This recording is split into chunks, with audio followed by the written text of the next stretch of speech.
Yun oh. So flex ko lang mga kapakpak yung bago natin pinagpapares na breeder. May bago tayong susubukan ngayon mga kapakpak. Yan yung green cell, pinahiram lang sa atin yan ng batang panshir na si Dagul. Yan oh. MSB to mga kapakpak. Puro stamp ang pakpak nito kabilaan nung nakita ko sa kanya to at may puyo sa leg mga kapakpak. Kaya kung sino man may-ari nito na taga MSB, PM nyo ako mga kapakpak. Yan oh. Tapos pinaris natin sa Tommy Di Vera na hen mga kapakpak mula kay Idol Ryan Manalastas. So nailaro nga yan mga kapakpak ng North Race at parang nag-overall champion ata doon. Then nilaro to ng Mang Series mga kapakpak. So ang huling lipad nito sa South mga kapakpak is Buliluyan. Yan ah. So di na kinuha sa atin ni Idol Ryan Manalastas.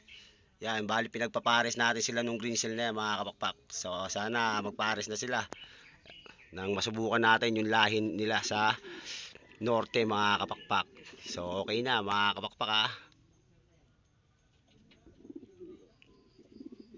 Ganda oh.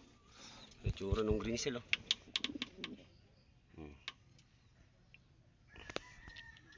Tommy.